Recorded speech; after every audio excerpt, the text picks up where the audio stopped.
Olá, viajante! Esse é o Viajando na Maionese, um podcast onde a gente conversa sobre destinos, gastronomia, dicas e experiência de viagem. Meu nome é Lincoln, eu sou o apresentador deste podcast. E eu sou Leda, também apresentadora. Vamos viajar na maionese juntos? Vamos? Então, esse é o segundo episódio dessa segunda temporada. Na semana passada, se vocês não ouviram, vai lá, clica no link ou pesquisa o episódio anterior. E essa semana a gente tem novamente uma entrevista, e essa entrevista super especial, porque é alguém que a gente já conhece, que a gente já tem um contato já há mais de um ano, e que participa da mesma associação que a gente participa, uma pessoa que a gente não tem a oportunidade de conversar como a gente gostaria, mas a gente está sempre batendo um papo, que é quem? Quem? Fernanda Castelo Branco. Exato, a Fernanda Castelo Branco. E aí, ninguém melhor do que ela para se apresentar e para dizer pra gente um oi. Oi, Fernanda. Oi, Nanda.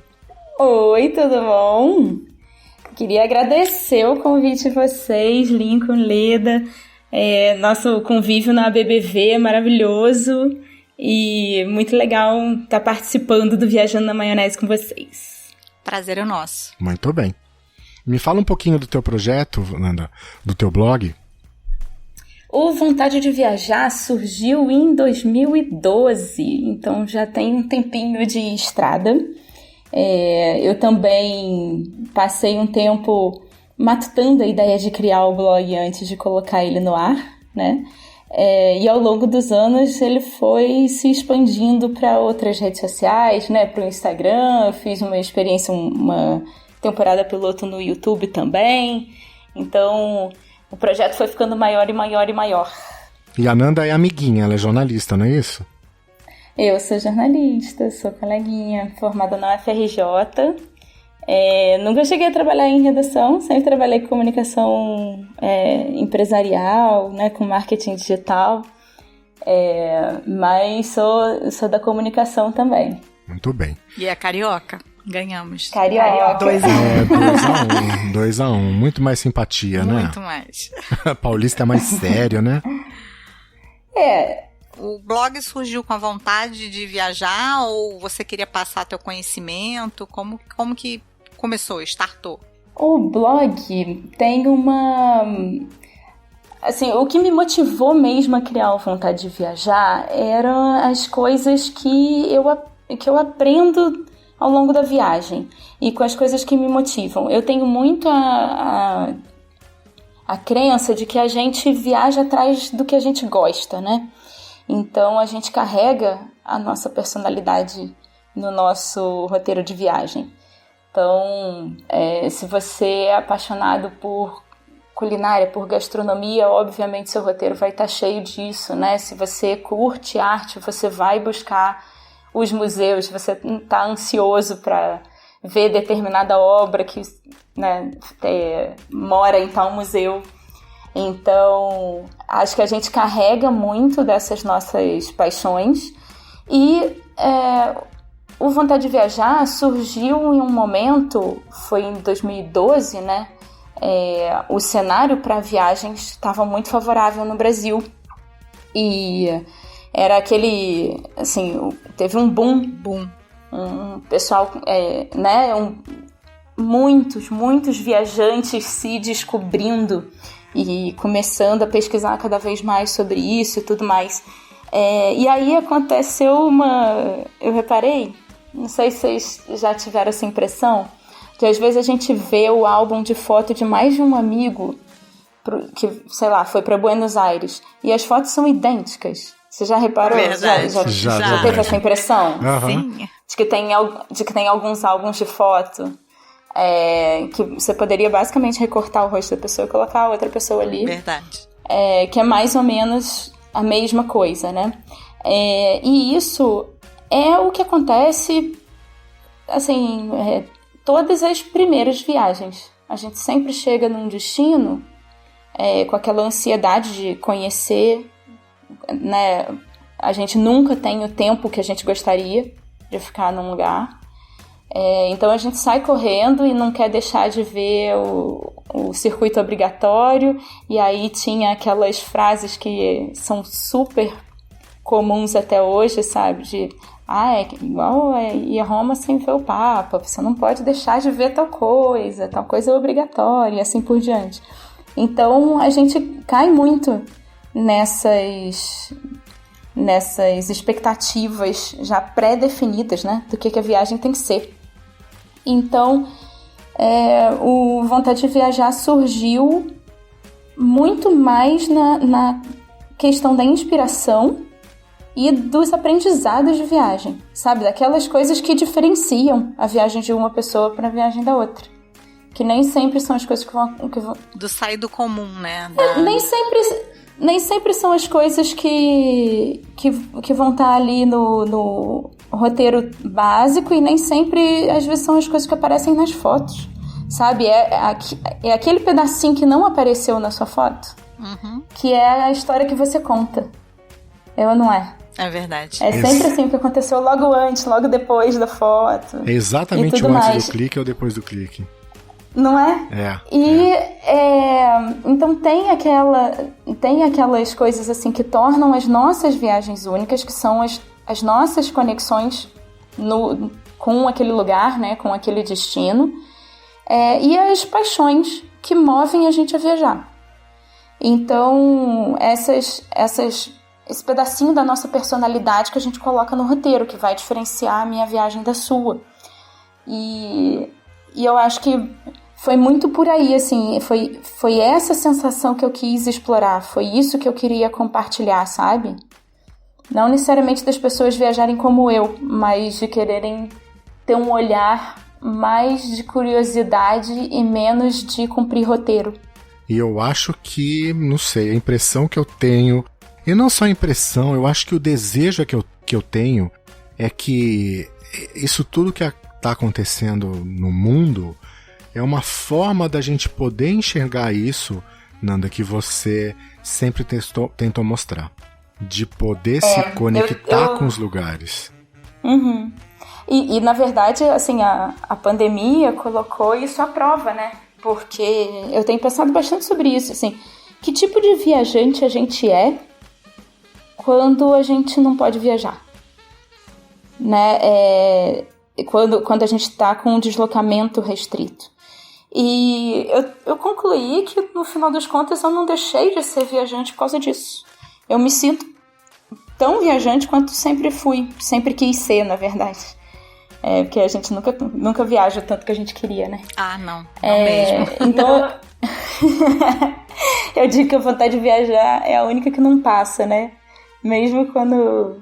Eu acho que só quando cresce, a gente realiza uma viagem, ela só cresce. Tipo, a gente já foi, sei lá, quantas vezes pra Las Vegas? 4 ou 5? 4. Eu nunca fui, tenho maior vontade de ir. Nossa, Las Vegas é minha querida. E pra cada pessoa também, Las Vegas tem um jeito, né? Mas o que é engraçado é que a gente já foi 4 vezes, a gente ia a 5ª, a gente teve que voltar por causa da pandemia, e foi uma frustração de eu não ir de novo, porque cada vez que a gente vai, a gente encontra um cantinho diferente, um lugar, um restaurante, uma atração diferente, em nada muito ali na Strip, entendeu? Sim. E desde a primeira vez que a gente foi, a gente quis conhecer uma Las Vegas diferente. A gente não queria Sin City. A gente não queria a cidade da badalação ou a cidade de despedida de solteiro. A gente encontrou uma cidade para criança, a gente encontrou uma cidade para namorado, a gente encontrou uma cidade para quem quer aventura. Enfim, são várias facetas que a gente pode encontrar em todos os lugares, né? É engraçado, eu também tenho eu nunca fui para Las Vegas, eu tenho maior curiosidade de conhecer. E é engraçado que justamente não é a Las Vegas de filme que eu procuro. Eu já tenho uma outra imagem da cidade na minha cabeça, assim. Eu já quero explorar outras coisas que me despertaram interesse. Quando eu fiquei sabendo do Museu da Máfia, teve um outro... Enfim, tem alguns passeios assim que eu acho que não são a primeira imagem que a gente tem de Las Vegas, e eu tenho muito mais curiosidade por essa parte. E tem outros museus, né? Lá também. Únicos. Sim, não, com certeza. Com certeza. E aí, no final das contas, eu fico pensando sobre isso, assim... o que nos faz viajantes, né? Eu acho que é muito essa questão da curiosidade e do olhar interpretativo, sabe? Eu acho que é muito mais do que o deslocamento. Tem muita gente que fala assim, que gosta de fazer roteiro de viagem além do básico, além do óbvio, essas coisas fugir do tradicional e tudo mais. E eu acho que não é uma questão só do inusitado. É uma questão desse exercício do olhar curioso, mesmo que você vá para um destino super famoso como Las Vegas. Mesmo que você vá na maior atração da cidade, sei lá, como a Torre Eiffel. Entendeu? É ter aquela vontade de aprender, é ter aquela curiosidade. E é inclusive uma coisa que vocês devem ter tido essa sensação em algum momento também. Sabe quando a gente vai para um lugar, a viagem é maravilhosa, e aí de repente você volta para casa, a viagem acabou, e você repara que você começou a olhar para sua própria cidade de um jeito diferente depois daquela viagem? Sim, muito. Isso acontece isso já te aconteceu? Muito, muito. Eu acho isso maravilhoso, porque é uma construção daquela viagem que vai perdurar e que você vai carregar com você, independente do souvenir, independente da foto, independente, sabe, teve alguma coisa lá que você exercitou, que te despertou o olhar e a mente, né, para olhar a coisa de outra forma, para experimentar as coisas de outra forma. Então, eu acho que é isso que a gente tem que lembrar que faz a gente viajante. Né? E não o deslocamento em si. Que aí, basicamente... Eu noto muito a diferença, porque a gente também começou a viajar, eu, pelo menos, comecei a viajar também nesse boom, em 2012, que foi quando a gente começou a namorar em 2010, mas viajar mesmo em 2012. Eu noto uma diferença de a Leda viajante na primeira viagem, que é o que você falou, aquela coisa de querer conhecer, e acabava que não trazia nada para o meu dia a dia. E hoje a Leda que quer conhecer a cidade, mas ela quer ser como uma habitante, quer ser como uma moradora, quer entender o que está acontecendo na cidade, quer uma viagem muito mais tranquila, muito mais prazerosa e muito mais de experiência, né? Do que tirar uma foto, como você falou, na Torre Eiffel. Não mais check. Não é check. Né? A gente não fica com uma listinha dando ok pra conhecer isso. Hoje, pra mim, isso não importa. Importa, sim, fazer parte do contexto todo daquela cidade. Entender a cidade. Pois é, e até a gente começa a reparar que algumas coisas, assim, antigamente quando tinha roda de conversa entre viajantes, né? As pessoas começavam a jogar aqueles números de quantos países conhecem, quantas viagens já fez e tal, não sei o que. E hoje em dia isso não faz muito sentido, né? Nenhum, né? Nenhum sentido. O sentido hoje é muito mais a experiência, né, que você teve, né? Exatamente. Não é quantidade, é qualidade, né? Com certeza. Então eu acho que o que eu procuro, tanto como criadora de conteúdo no blog, quanto viajante, né? É justamente esse exercício que a gente faz quando a gente viaja, sabe? Essa coisa da descoberta. Estão até me faltando as palavras. Mas sabe, assim, quando você começa a perceber que o mundo é muito grande e ao invés da gente se sentir intimidado, a gente se sente privilegiado. Sabe como? De estar experimentando aquilo, de estar tendo aquela vivência, de estar tendo aquele privilégio, momento. É um privilégio, realmente. Exato. Quando a gente toma consciência disso, sabe? É realmente transformador. E esse privilégio você não precisa ir pro outro lado do mundo, não. Você pode ter o privilégio indo pro teu bairro vizinho, do lado da sua casa, ou andando no centro do Rio de Janeiro. não é? Exatamente. Descobrindo uma rua diferente, subindo o Cosme Velho e de repente entrando no Lago do Boticário e falando, poxa, o que é isso? Eu sou apaixonada por Petrópolis, exatamente. que é aqui do lado, e cada vez que a gente vai a Petrópolis, a gente descobre um cantinho, um restaurante diferente, que não tem nada de turístico, é de gente que mora mesmo, uma ruazinha muito simpática, e eu acho que essas descobertas pequenas... Eu também sou apaixonada por Petrópolis, inclusive os pontos turísticos eu acho o máximo. A Casa de Santos Dumont era um lugar assim que eu amava visitar quando eu era criança e até hoje eu tenho o maior carinho. Aquela Casa dos Sete Erros eu acho maravilhosa, adoro. Eu tenho uma coisa com o museu, dos Sete Erros não, eu tenho um problema com o museu. É uma casa que é... Eu acho que era uma casa residencial originalmente e que ela é quase simétrica, só que não. Aí tem de um lado tem uma janela mais que o outro. Tem umas coisinhas assim. É perto de algum ponto? Ah, não sei, eu não sei de cor. Eu não sei de cor, eu vou procurar, porque das vezes que eu fui, eu circulei tanto pela cidade, sabe, assim, dei voltas. Que eu não vou saber agora te... Não, mas é famosinha. Vai ser minha próxima visita e vou te marcar. Tem um restaurante russo lá também, em Petrópolis. Eu tenho uma coisa com o museu. Eu entro no museu... Museu Imperial, né? O Museu Imperial me dá uma nostalgia, não sei. Eu não sei qual a tua religião, mas eu sou espírita, eu acho que eu já vivi ali. Sabe, uma coisa muito... muito fora do, né? Da caixinha. E eu amo sempre... Engraçado você ter falado nostalgia. Porque eu tenho quase uma euforia. Que é engraçado, né? Que tem muita gente que considera visitar museu uma coisa, né, mais parada e mais... menos emocionante do que outras partes da viagem. Mas, cara, eu fico enlouquecida em museu. Eu também fico agitado. O também, ele fica agitado. Eu fico agitado, assim. Pois eu amo. E não precisa ser museu, por exemplo. Museu de Arte Natural, você lembra como eu fiquei? Eu tava assim, não é? Adrenalina. Quando eu fui a primeira vez no Museu do Vaticano, eu fiquei, nossa, eufórico. Outro que eu fiquei eufórico no MoMA. Lembra do MoMA? Na lojinha do MoMA, então, ele não queria sair do MoMA. A gente ficou muito tempo dentro do MoMA. Então, eu piro também assim... em museu, porque...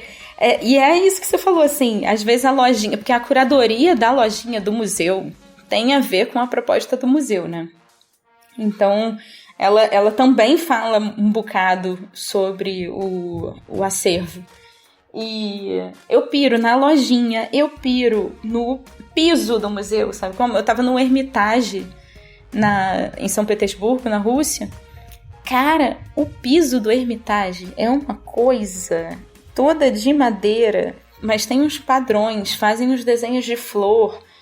E, cara, é assim, hipnotizante. É hipnotizante. Tem muito museu, assim, que é como se fosse palácio, né? O próprio Museu Imperial em São Paulo. Em Petrópolis, gente, viajei da maionese. Mas é pra isso que a gente tá aqui. Outros... Pois é. E assim, eu gosto de observar tudo. A montagem da exposição, a linha narrativa, sabe? De como a gente foi andando de uma sala para outra e a exposição foi evoluindo, a linha de raciocínio foi evoluindo, a história foi evoluindo. Eu amo reparar tudo no museu. A iluminação do museu me fascina. Tudo. Eu vou te contar uma história. A nossa última viagem para Portugal, eu fui no museu ali do lado de Fátima. A gente foi no... que eu fiquei olhando o chão, gente. Como é que eu vou esquecer o nome do museu desse jeito? Deu branco. Deu branco no nome do museu. Eu fiquei brincando no chão, mostrando o chão pra você, divagando no chão, quem tinha escrito no chão. Ah, lembrei, mas eu não lembro o nome. Poxa, como é que eu fui esquecer o nome do museu? Tá, mas conta a história. Então, a gente foi no museu, na verdade ele é uma igreja, né? É um monastério, não... É um monastério. Não é Bastilha, gente. Bastilha é na França. Tá, mas é muito parecido. E aí a gente tava andando, tem aquela parte onde você tem um jardim, que é... Caramba! Fugiu completamente. Bom, e tem um jardim na parte interna. E aí você circula em volta, tem até uma sala ali do Soldado Desconhecido na Primeira Guerra, enfim. E aí a gente passeando ali, eu comecei a ver vários riscos no chão, escritas mesmo, desenhos na parede, e eu comecei eu parei pra pensar quem foi naquela época que fez aquele desenho, aqueles desenhos em que circunstância. Por que ele fez aquilo? E ficou divagando. Fiquei divagando. A Leda falou, gente, vambora, chega, Lincoln, você já começou. Eu fiquei imaginando o cara lá no século XVII. Cada negocinho escrito no chão, ele falava, será que isso foi feito antes? Será que isso foi feito depois?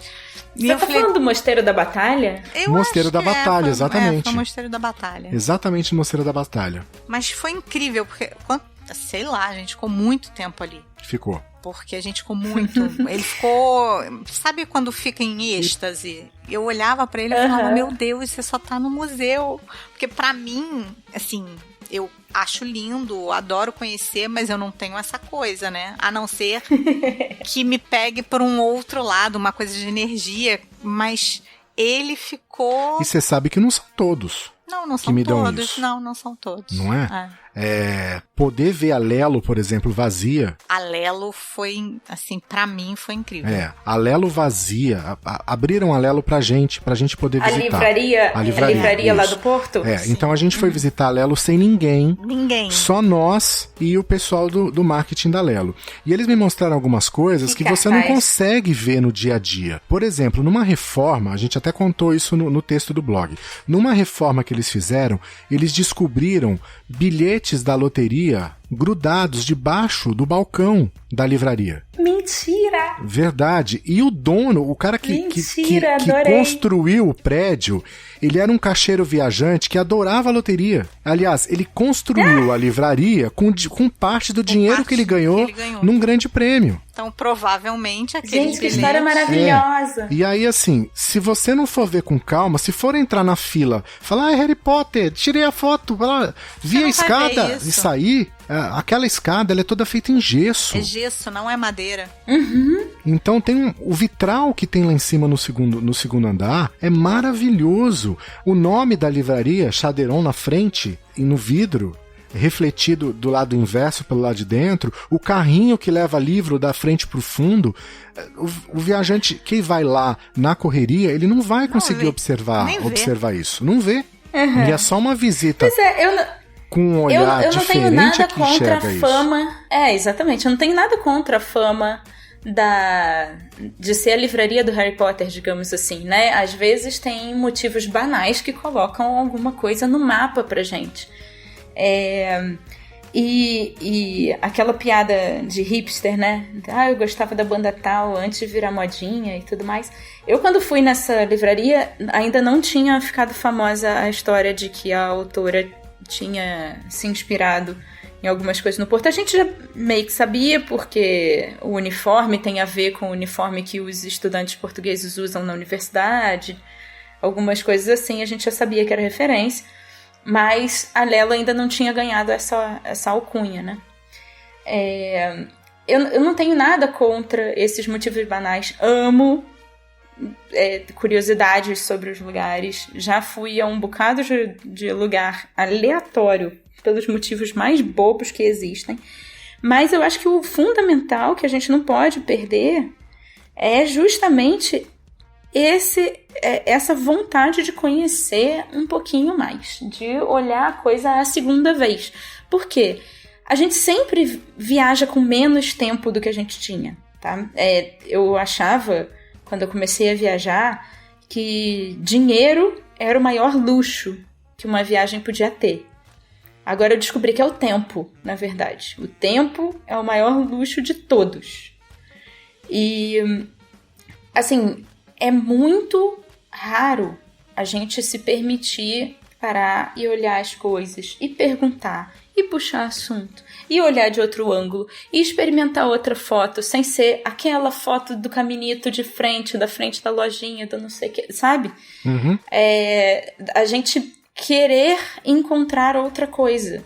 E aí, basicamente, não importa muito o que a gente está procurando, né? O que a gente está querendo encontrar é mais o que a gente se permite encontrar.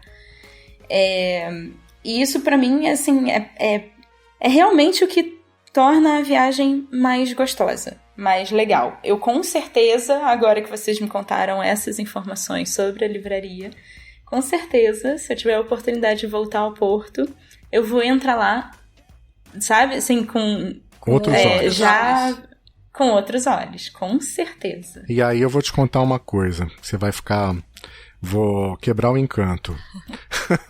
A escritora de Harry Potter acabou de dizer que ela não se inspirou na Lelo pra nada. Pra nada. Eu sempre soube. E que talvez a única inspiração que ela tenha foi no Café Majestic, que é um lugar que a gente também foi e que pra nós não bateu em nada. Zero de encanto. O Café Majestic eu acho muito bonito. Assim, eu sou muito apaixonada pelos cafés da Belle Époque. Eu gosto muito, mas eu acho lindos e eu amo Arte Nouveau, então quando eu vou nesses lugares, né, que normalmente tem aquelas grades de ferro, tem aquelas letrinhas no vidro douradinhas, eu acho maravilhoso. Mas é bem raro um café desse ter o serviço que faça jus à fama que o café tem, né? Exatamente. Eu já fui em alguns desses cafés, amo, sou completamente apaixonada. E tem vários, né? Tem o Tortoni em Buenos Aires, a Gerbeau em Budapeste, enfim. E a Colombo aqui no Rio. A Colombo eu sou apaixonada. Mas eu já sabia que na verdade, a livraria era uma forçação de barra com relação às inspirações. A gente sabe que tem algumas referências que ela usou da cidade, né? Mas que a livraria em si não tinha uma semelhança direta, enfim, uma referência direta. Isso eu já tinha desconfiado também. Mas aí eu acabei procurando tentar algo positivo disso. Eu pensei o seguinte, seja uma exploração comercial ou não seja, ela de alguma forma acaba incentivando a pessoa a ler. Ok, sim. Vou cobrar o ingresso, 5 euros para você entrar na livraria? Perfeito, seus 5 euros vão ser revertidos num livro. O livro vai custar mais caro, vai custar mais barato, não importa. Mas é uma forma de eu conseguir fazer a cidade movimentar a cultura. O que acaba não acontecendo aqui com a gente, não é? Que livraria consegue resistir no Brasil? Nenhuma. Tchau cultura, tchau FENAC. Da Travessa não sei como tá se virando. A gente perde hábito de leitura e eu acho muito triste as pessoas não gostarem de ler hoje. Procurarem uma forma mais imediata, mais rápida de poder absorver informação. A leitura é tão importante, para mim sempre foi e vai continuar sendo. Eu tenho pensamentos...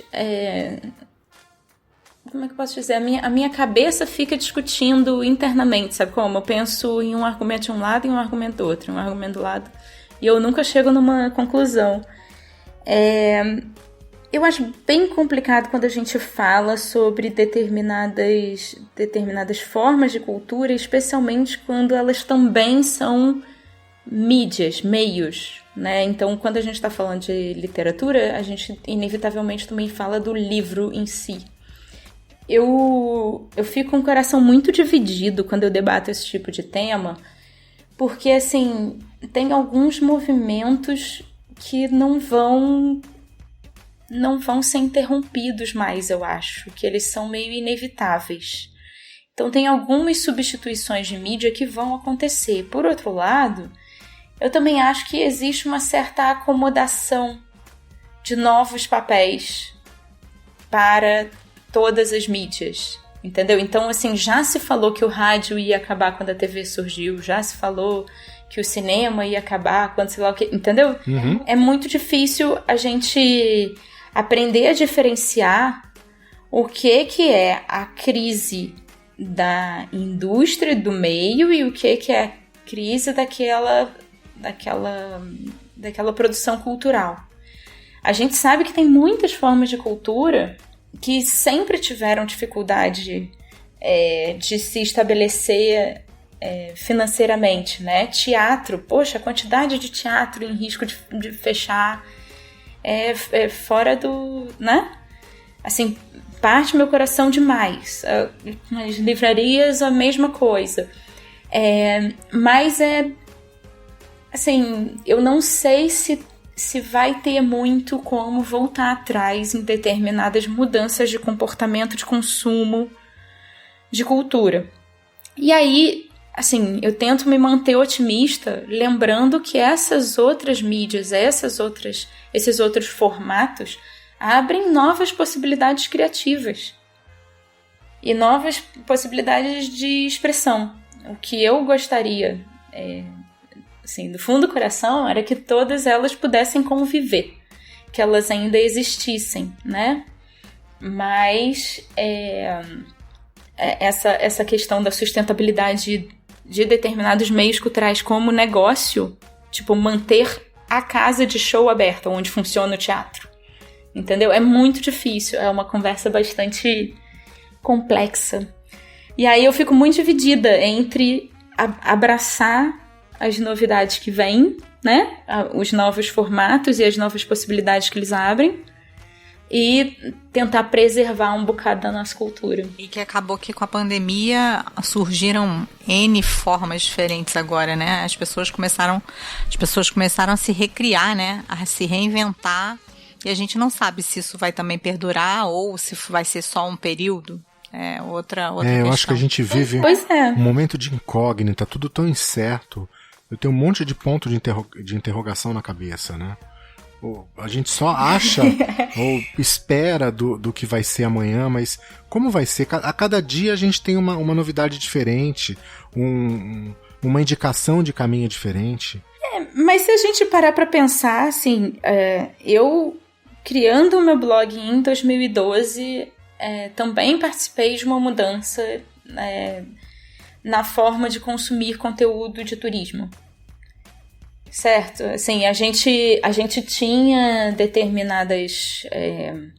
por exemplo, esses dias eu estava revisando alguns conteúdos do meu blog e eu caí em um dos primeiros textos que eu escrevi, e uma das dicas era de como arrumar a mala, e eu dizia para a pessoa tirar xerox dos trechos do guia que ela tinha achado mais úteis para ela carregar só algumas folhas com ela, ao invés de carregar o guia de viagem inteiro, porque o guia era aquele volume grande. Então, né, que era pesado na mala e tudo mais. Gente, olha que coisa anacrônica. Parece hoje o século passado, se a gente for pensar. Cabe mais. Quão pouco sentido faz isso hoje, sabe? Assim, é um negócio surreal.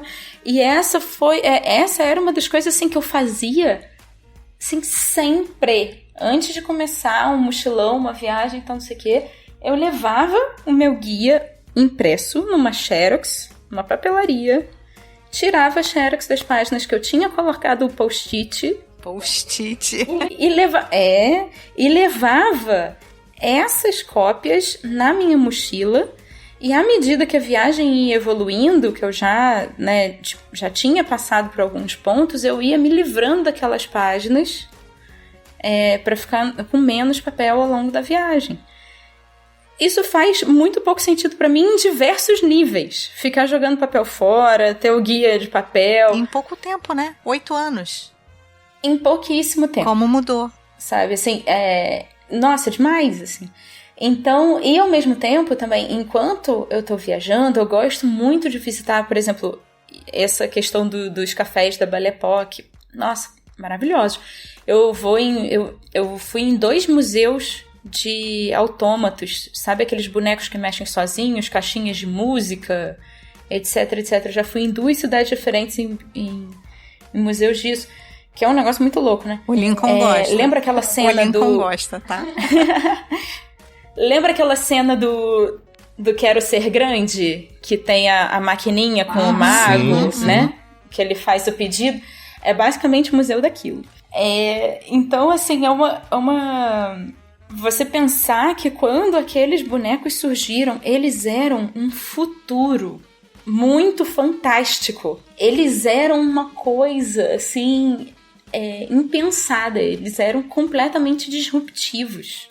E atualmente a gente vai num museu em que eles são muito história, né? Em que eles são preservados, né? Como, assim, uma coisa frágil do passado. Porque, na verdade, eles foram incorporados de outras formas, né? Eles viraram as Alexas, eles viraram as... Entendeu? Assim, eles foram incorporados de outras formas. Então eu tenho uma relação muito inconclusiva. Isso me puxou agora um com realejo. a minha paixão com a história. Veio uma imagem do autônomo animal. Me veio um realejo na mente agora. Em que eu ia no shopping, em São Paulo, e tinha um homem com realejo no shopping, e que o passarinho tava lá dentro do realejo. Ele lá abria, ia lá, bicava, tirava o sorte, enfim. E você pegava o bilhetinho no biquinho do... mas isso é muito antigo, amor. Não é, não. Isso é 88. Tô entregando a idade do Não faz muito tempo, Lincoln. não. Isso é o final da década de 80. Vamos lá. Shopping em São Paulo, Shopping Center Norte inaugurou em 84. Então, assim, não é tão antigo assim também. Pois é, então eu tenho essa dúvida que fica sempre na minha cabeça, sabe? Com relação à nossa relação com a história, a forma como a gente compreende o que veio antes, a forma como a gente preserva o que veio antes. E, enfim, essa é uma das coisas assim, que eu tenho um pouco de dificuldade. Porque eu sou muito apaixonada por arquitetura, mas eu também sou muito apaixonada por arte urbana. E aí tem, né, a arte urbana em si já abre aí um monte de questões, né, com relação a como ela é passageira por natureza, as interferências que ela faz na cidade, as mudanças que a cidade já teria que passar de qualquer forma, o que ela significa para as pessoas que estão criando, enfim, né? Então eu acho que essa é uma das coisas que eu mais gosto de viajar, na verdade, é a gente ir se fazendo perguntas e reencontrando determinadas coisas, seja nos museus, seja nos lugares, né? E descobrindo também que algumas coisas que a gente vê quando a gente está viajando fazem cair aquela ficha de que aquilo que a gente tomava como natural é, na verdade, uma mera convenção social. Aquilo que na nossa cidade sempre foi assim, sempre vai ser assim, a gente vai para outra cidade e descobre, aqui funciona de outro jeito, né? Seja a catraca do metrô, seja, entendeu? Assim, as coisas mais banais. Quando a gente descobre que tem outra forma de fazer a coisa. E que funciona, na grande maioria, melhor, né? Nem sempre. Nem sempre. Tem algumas coisas que funcionam melhor, tem outras que a gente... dependendo da onde, que a gente acha meio sem noção. Que a gente também acha muito curioso, né?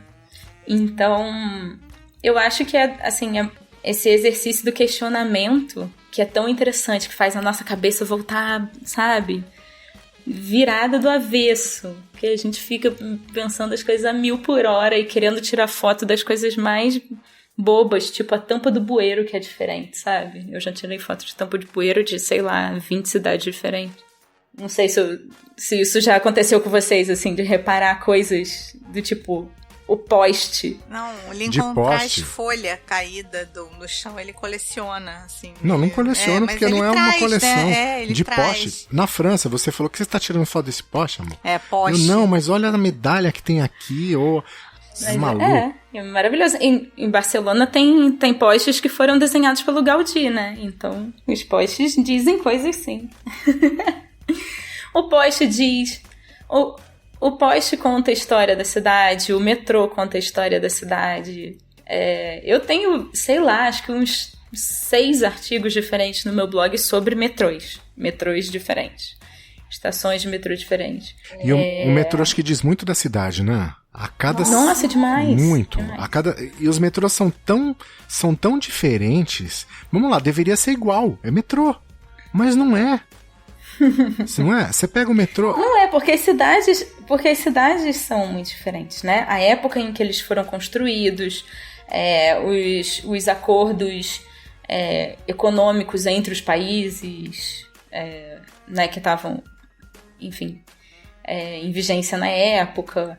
Então até isso, sabe? Da onde você importa as peças faz diferença, sabe? O fato do Brasil ter mais rodovia do que ferrovia por causa da parceria com os Estados Unidos, enfim, sabe? Essas coisas. Uhum. Então, assim, tem muita coisa no cotidiano dos destinos que revelam um bocado sobre a história, né? Também dos lugares.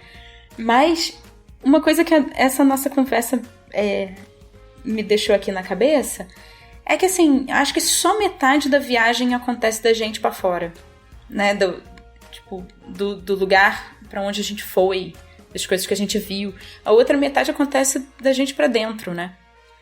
E eu acho que é por isso que acabou que o isolamento social, a quarentena, não me incomodaram tanto quanto eu achei que incomodariam.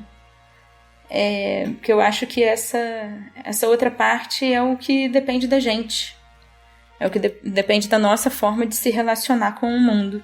Que é o que faz, por exemplo, você se perder ali olhando o chão do Mosteiro da Batalha. Não é? É verdade. Sim. Que é o que faz você, que é o que faz a Leda ter uma sensação diferente quando ela tá em algum lugar. Né? Um monte de gente vai ali e não tem aquela sensação. Então, eu acho que metade da viagem acontece dentro da gente pra Dentro da dentro. gente. Exato. E quando você contou essa história do piso lá, eu lembrei de uma coisa que foi, na verdade, assim, acho que eu considero que foi quando eu comecei a viajar. Foi muito antes de eu entrar num avião pela primeira vez, eu era criança. O meu avô tinha uma coleção de selo. E a minha família é de uma cidade pequena no interior do Rio. E a coleção de selo do meu avô era fantástica. Tinha, sei lá, selos do Japão. E aí eu ficava, meu Deus, como é que um selo do Japão veio parar aqui nessa cidade, sabe? E aquilo que você ficou pensando, do tipo, quem foi que riscou esse piso, assim, assado, nananã, eu ficava, em que carta esse selo veio? De quem pra quem? Que história que ela tava contando? Que notícia que ela tava dando? Eu ficava pirando, olhando a data, olhando os países. Era uma viagem. E os selos, eles são pequenas obras de arte, né? Sim. Então, eles têm o desenho da flora local, eles têm desenho de paisagem, eles têm desenho dos monumentos, dos personagens históricos dos lugares. Eu ficava perguntando, pesquisando. Depois, quando eu comecei a usar o Google, então, peguei a coleção de selo inteira, googlei, acho que... eu não sei, eu acho que eu passei, tipo, uma semana inteira só jogando coisa no Google. Países que escrevem diferente, né? Tipo, Rússia a gente consegue ler, né? Mas Suíça não se escreve nada como a gente escreve aqui, então eu ficava olhando lá Eveltia, né? Sei lá como é que eles escreviam, que era diferente, aí eu ficava googando de onde é, isso tudo. Então, assim, acho que essa eu considero a minha primeira experiência de viagem. Tipo que muito a embora eu República estivesse... Helvética, né? Tipo isso.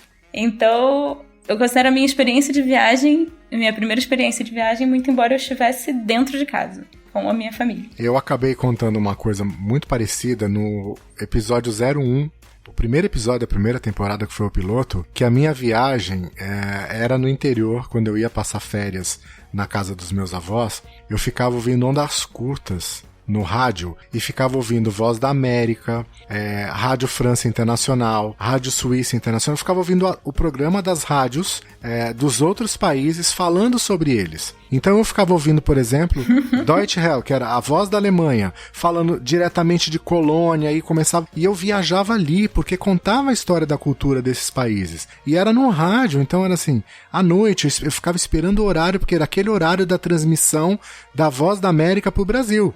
E aí eu escrevia cartinha pra Voz da América, era muito maluco. Então, a minha viagem começou aí. Então, o selo da minha cartinha não foi pra coleção da tua família no interior do Rio de Janeiro, mas você pode ter certeza que muitas cartinhas eu escrevi pra todas essas rádios no mundo inteiro, que foi onde eu comecei a viajar. Aí, quando eu tinha lá meus 10 anos de idade. Pois é. E aí Tá a curiosidade só aumenta e a vontade de viajar também só aumenta, pois né? Pois é. Gente, o papo tá maravilhoso. Mas eu acho que tá chegando a hora de dizer até mais. De dizer até mais. Vocês gostaram? Ó, escreve pra gente que a Fernanda volta e faz um episódio novo.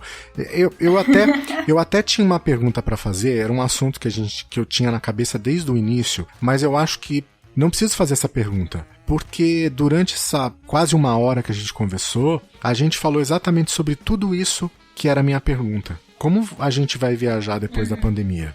Já foi respondido. Já foi, não preciso perguntar isso. Com certeza. Exatamente. A gente só falou sobre isso, como viajar depois da pandemia. Então, é isso. Tudo que você precisava saber em como viajar depois da pandemia já está respondido. Não precisa mais fazer essa pergunta. Ela não merece uma outra resposta diferente da que a Nanda deu até agora.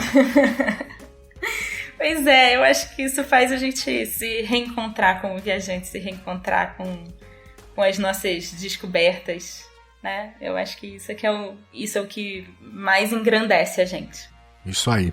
Fernanda, fala pra mim os teus contatos, qual o endereço do seu blog. Claro, se vocês clicarem na página desse episódio, você vai ter o link lá para todas as redes sociais, pro site da Nanda, enfim, mas deixa pro viajante que estiver ouvindo a gente e não quiser pesquisar ou clicar no link, ele já quiser digitar já, qual que é o endereço que ele vai encontrar você? Claro, meu blog é o vontadedeviajar.com e eu tô em todas as redes sociais com o nome de Vontade de Viajar mesmo, no Instagram, no Pinterest, no Facebook, no Twitter. Fácil. E no YouTube, que ela falou que também... E no YouTube. Tem lá alguma coisa. Vontade de Viajar, pois super fácil. Então... Pois é, tô no Twitter também, me aventurando, aprendendo a fazer vídeo, ainda meio sem jeito, mas com toda essa paixão por viagem. Isso, tudo isso pra você, viajante. Obrigada, Fernanda, foi ótimo o nosso papo. Muito obrigada pelo convite. Adoramos. Eu fiquei muito feliz. Adoramos. Obrigada, também. Viu? Imagine, a gente espera poder se encontrar de novo num novo episódio. Com certeza. Obrigada, pessoal.